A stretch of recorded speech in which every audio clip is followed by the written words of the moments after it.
Takbir! Allahu Akbar! Takbir! Allahu Akbar! Takbir! Allahu Akbar! We don't know how big it is. Any police officer that looks you in the eye and quotes you a number in any city is foolish.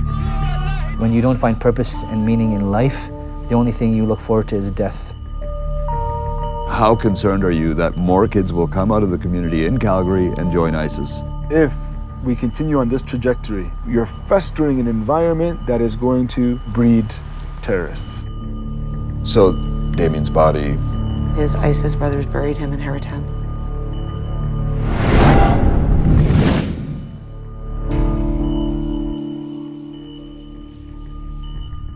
Currently, CSIS is aware of over 130 Canadians who are abroad in support of extremist activities, including approximately 30 in Syria alone. I made hijrah to this land for one reason alone. I left comfort for one reason alone, for Allah Azza wa Jal. And inshallah, after Sham, after Iraq, after Jazeera, we are going for you, Barack Obama. In September 2014, Vice News interviewed Farah Shirdan, a Somali Canadian who left Calgary to fight with the Islamic State. So CSIS interviewed you about going to Syria, being a terrorist. You said, no, I'm not. I can't believe how someone that has extremist terrorist ideologies was sitting in front of you and you didn't capture them. The next time they saw me ripping up my passport.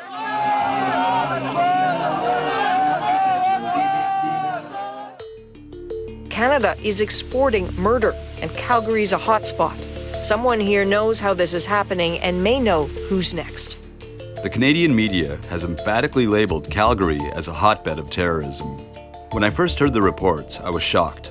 How could this Western Canadian boomtown that's obsessed with hockey be fostering all this extremist thought? So we went to see what the reality is. So we are in Calgary, Alberta, at the downtown 8th and 8th Musallah. It's somewhat controversial because there were 5 guys who came from this masjid and went on to join ISIS. So we're here to talk to them and look into what it is about Calgary, this place specifically, that's leading towards radicalization and extremism. Islam. No news organizations have ever been permitted to film inside the Musallah, but the Imam, NAVAID AZIZ, allowed us to attend his theology class. In these 5 categories. Now, when you look at Maslow's hierarchy of needs, where he talks about physiological needs, he talks about safety, he talks about love, and he talks about self-esteem, and he talks about self-actualization, what do you think is actually missing from Maslow's hierarchy of needs? What gives him ambition to stay alive? Purpose, exactly. What I believe is missing from Maslow's hierarchy of needs is purpose. From the Sharia perspective, that's the first thing that's being addressed. Because if you don't have a purpose to live, you don't have a purpose to continue, why would you want your physiological needs met? Why would you want safety? Why would you want everything else? All of that is dependent upon purpose. After the session, we sat down with the Imam to talk about what he thought drove these young men to join the Islamic State. So what was your reaction when you found out that these young guys that used to pray here left and went and joined ISIS? The first 5, I didn't know them personally, nor did I have much interaction with them, but they had a reputation preceding them already, that they were known as the troublemakers. Whereas with Sheridan, I knew him even before he got radicalized in this sense. I remember I'd gone to Malaysia for like 3 weeks, and in those 3 weeks, when I wasn't here, that's when like everything changed for him. And he went from like this good guy who was like dedicated to his faith and had a lot of potential to being someone that had become very closed-minded, very isolated, and didn't want to hear anything you had to say. How could that happen so quickly? I guess like when you don't have a source of religious knowledge in person, you'll seek it online. What's available online is available to you 24 hours a day. And that's when they find like these crazy radical preachers that are like, blow this up, blow that up, and all this crazy stuff. It's a large Muslim community in Calgary, I think 80,000 approximately. Yeah, for sure. How did the community react to the news that there were 5 individuals who were from the Calgary Muslim community and they left to join ISIS? For the most part, it was shock. Like people couldn't believe that people from our own community would go and do something like this. When you don't find purpose and meaning in life, the only thing you look forward to is death. And that's what I feel a lot of these young kids ended up finding. Again, it'll go down to like social and psychological disorders of fascination with death, of fascination with killing, of, you know, empowerment through oppression and things like that.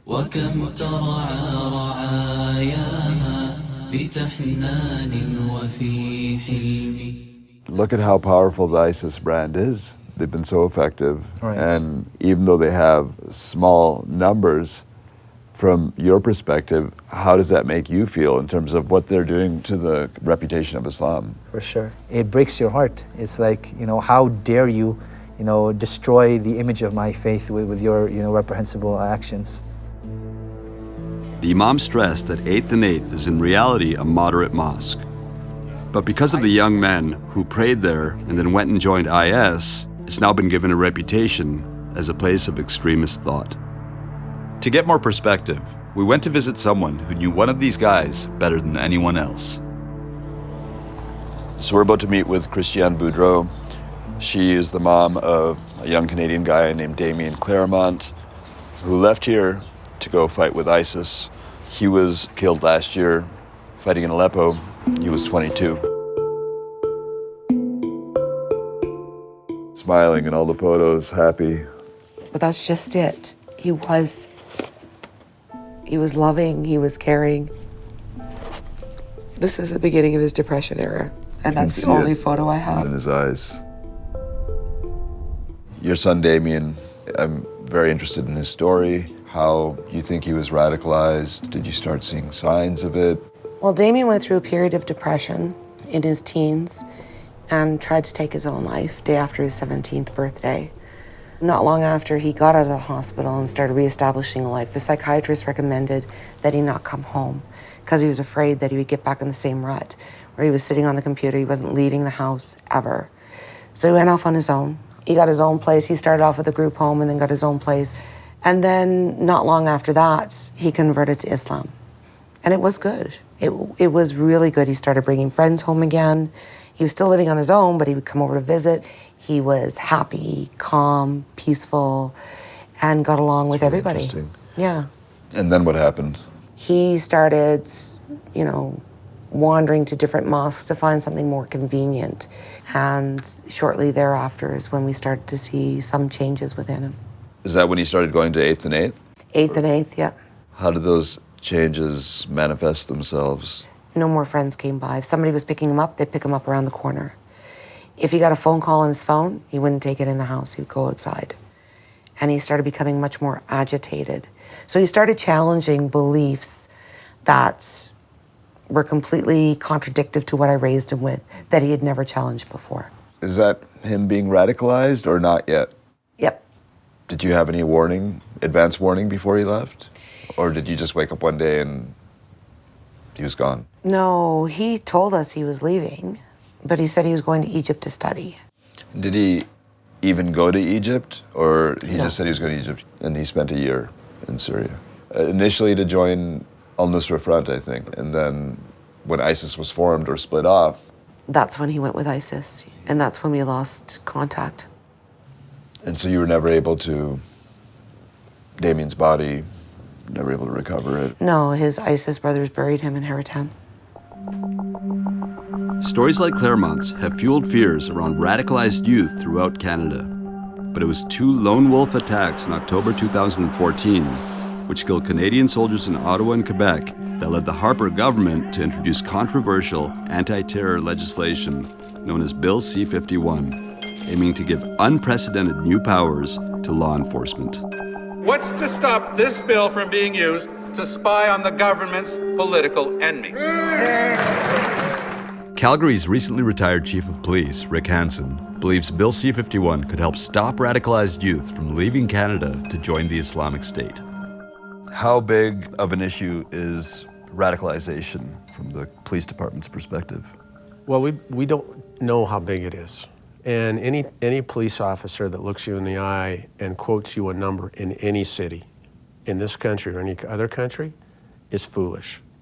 Because after 40 years in policing, I know one thing for sure: we're not as smart as we think we are. You know, we don't know everything that's going on. So the number that's been talked about in Calgary has been as high as 30. There may be. I suspect that the number's probably higher than that. What do you think is so attractive about ISIS that gets these kids to up and leave and go join? Calgary's a city of opportunity, but not every kid growing up has the same opportunity. There's lots of money, lots of jobs. There's lots of support for the right people. And by what I mean by the right people is those that have access to money, that don't struggle in school. But we know there's lots of kids that struggle in school, that don't fit in. Those are the kids that are most vulnerable. That's why it's our job to start to build trust at the earliest opportunity and provide the counter message. Right now, there's not much countering the ISIS message. They're masters at creating videos that appeal to those young men in particular who are looking to fit in somewhere. Does Bill C-51 help the police do their job to stop kids from joining ISIS? I think what C-51 does is provides additional powers that allow the authorities, the federal authorities, to intervene and prevent. If you are investigating someone who is obviously articulated their intention to go over there and fight for a terrorist organization, do you let them leave the country? Because then you're exporting terrorism. You've got to have the ability to not allow that to happen. So I think C-51 helps define what that looks like and what can be done. Is there a concern, though, that it does overstep the boundaries of, the freedoms that exist in the Canadian Constitution? Well, everything about policing and everything in a democratic society is trying to walk a fine line between protecting those same democratic rights and those same freedoms for the majority without going too far the other way, where you're stepping too much on people's rights.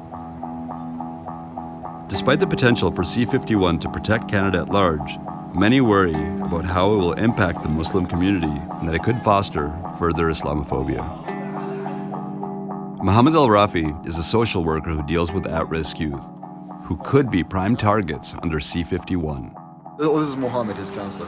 When we arrived at his house, he was on the phone with a corrections officer discussing a teenager who was soon to be released from juvenile detention.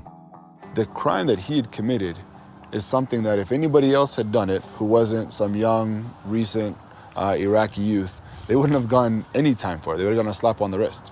He was picked up for car prowling, which all it means is walking by car doors and, looking into windows. See if there's anything to steal. Exactly. No priors and breaking into cars or stealing or anything like that.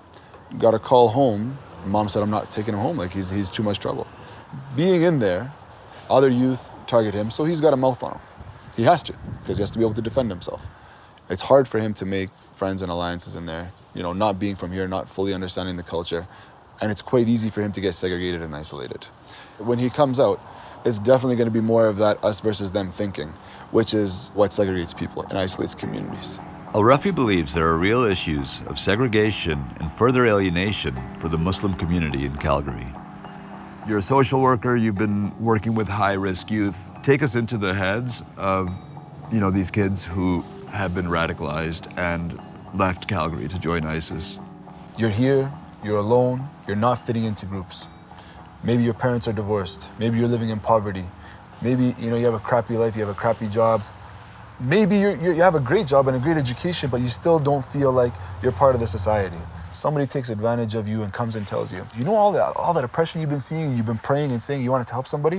What if I told you that you would be part of this brotherhood where you come and you're one of us and you're protected and we'll fly you out overseas. You'll have money and you'll have women and you'll have weapons and you'll be able to become, the big boss. If I was somebody with a mental disorder, even if I wasn't a Muslim, I'd say, oh, that seems like it's going to be pretty exciting. Let's talk about Bill C-51. Yeah. Do you think that's going to help the police to stop kids from going over and joining ISIS? Language and the types of laws that are being passed by the government, particularly things like laws like C-51, when youth see that, all they're thinking about, am I going to get red flagged? Is CSIS going to be following me? Is RCMP going to be following me? As long as people are afraid and youth are afraid to speak up and have this discussion, outside people are going to think that we have something to hide. And if they don't think it on their own, somebody's going to frame it that way. How concerned are you that more kids will come out of the community in Calgary and join ISIS? If we continue on this trajectory with the government putting out segregating language and isolating language and provocative language, not just towards our community, but which is also going to have mainstream Canadians put up barriers against Muslims, and then have Muslims put up barriers to box themselves in because they're afraid to be part of that general society, you're festering an environment that is going to breed terrorists. What's your take on the view that Bill C-51 can further alienate minority communities, can make them feel targeted, and potentially help with the radicalization process? That's a real fear. Yeah, and I know it's a real fear because I know that many people in the diverse communities feel that way. And there will be those that criticize it and say it's gone too far, but I think one has to look at what's best for the majority of people in the country and how best do you protect them. And I think there's a lot of parents that would say, I wish somebody would have stopped my son before they went over there and he died. Though Calgary is known to have exported a number of jihadis who joined the Islamic State, men and women from cities across Canada have done the same. It's hard to say whether or not Calgary is a hotbed for terrorism. But what we did discover is that there's a high level of paranoia and fear in the Muslim community, and that preemptive government measures like Bill C-51 are only going to make things worse. It's potentially a perfect storm, creating an environment that actually could radicalize the youth.